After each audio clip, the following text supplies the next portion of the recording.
बिस्मिल्लाहिर्रहमानिर्रहीम। Superior model school and Iqra academy class 6 में आपके इस्लामियात की टीचर आपको आज हज़रत उमर फ़ारूक रज़ी अल्लाह ताला अन्हु के मुतल्लिक़ लेक्चर दूँगी।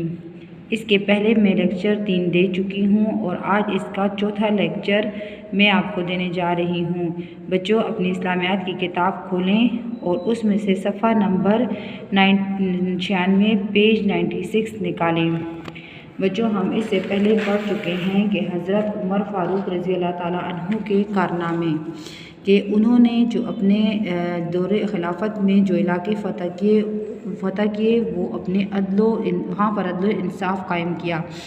इसके अलावा हमने पढ़ा था कि वहाँ हज़रत उमर फ़ारूक रज़ी अल्लाह ताला अन्हु के दौर में उन्होंने मजलिस शूरा कायम की थी और वो उनसे मशवरा लेने के बाद, आम मुसलमानों से मशवरा लेने के बाद ही अहम अमूर के मुतल्लिक़ फ़ैसला करते थे। बच्चों, आप अपनी किताबों को खोलें और सफ़ा नंबर 96 पर पैराग्राफ दूसरा पॉइंट 5 निकालें। इसमें आज हम पढ़ेंगे यहाँ से इब्तिदा में इंतज़ामी और अदालती महकमे इकट्ठे रहे। इब्तिदा यानी शुरू में जो इंतज़ामी अमूर जो संभालने वाले थे और जो फ़ैसला करने वाले महकमे थे वो इकट्ठे रहे, मगर बाद में इन दोनों महकमों को अलग कर दिया गया था। सूबाई, क्योंकि इंतज़ाम और अदालती महकमों का काम दोनों का बहुत ज़्यादा था, इसलिए इन महकमों को अलग अलग कर दिया गया। सूबाई और ज़िली सतह पर अदालतें कायम की गई थी ताकि सूबा में जो मसाइल हों जो अदालतों में पेश हों और जो ज़िली सतह पर हों, ताकि लोगों के मुतालिक जल्द अज जल्द फ़ैसला किया जा सके। क़ज़ा के इंतख़ाब में इल्म, तक़वा, ज़हानत और क़ुव्वत फ़ैसला बुनियादी मयार थे। क़ज़ा यानी किसी चीज़ के फ़ैसले के मुतालिक उसमें इल्म का ख्याल रखा था, तक़वा यानी परहेज़गारी का, ज़हानत के बाद ही किसी काम के मुतालिक फ़ैसला किया जाता था। जेल खाने कायम किए गए थे, यानी जब कोई शख्स कोई गलती करता, कोई भी जुर्म करता, गलती नहीं जुर्म करता, तो उसके लिए जेल खाने कायम किए गए थे ताकि लोग सज़ाएँ पाने के बाद लोगों को सबक हासिल हो। सज़ा जब मिलती है और सबक हासिल हो ताकि वो आइंदा ऐसी गलती ना कर सकें, ऐसा जुर्म ना कर सकें।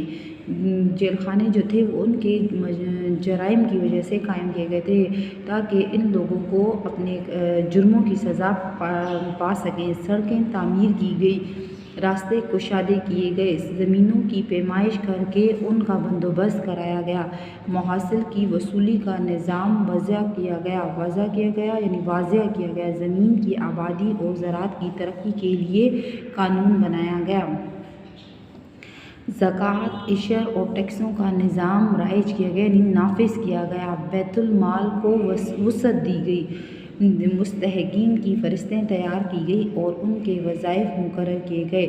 यानी एक बाकायदा एक फ़हरिस्त तैयार की गई थी कि कौन लोग जो हैं वो ज़कात के मुस्तहिक़ हैं, कि किन लोगों को ज़कात दी जाएगी, किन को सदक़ात वग़ैरह दिए जाएंगे, और बैतुल माल से उनके बाकायदा वज़ाइफ यानी उनकी एक बाकायदा रकम मुकर्रर की गई जो इन मुस्तहिक़ीन को दी जाएगी। नंबर 8, फ़ौज का बाकायदा निज़ाम मुतारफ़ कराया गया, फ़ौजी मराकज़ कायम किए गए, बड़े बड़े इस्तबल तैयार किए गए। इस्तबल वो जगह होती है जहाँ घोड़े रहते हैं। फ़ौजी भर्ती को वसअत दी गई, यानी फ़ौज में ज़्यादा अफराद को भर्ती किया गया और उनकी मुनासिब तनख़्वाहें मुकर्रर की गई। नंबर 9, तालीम व तरबियत का ख़ुसूसी एहतमाम किया गया, कुरान और हदीस की इशाअत और हिफाजत का इंतज़ाम किया गया, यानी जो कुरान का इल्म है और हदीस का इल्म है ताकि आम लोग भी आसानी से हासिल कर सकें, और इसकी हिफाजत का इंतज़ाम किया गया। तबलीग इस्लाम का ख़ास एहतमाम किया गया, मसाजिद की तामीर और रफ़ाए आमा के क़याम की तरफ ख़ुसूसी तवज्जो दी गई। मस्जिद की तामीर यानी मसाजिद बनाई गई, रफ़ाए आमा यानी आम लोगों की बेहतरी के लिए ख़ास तवज्जो दी गई।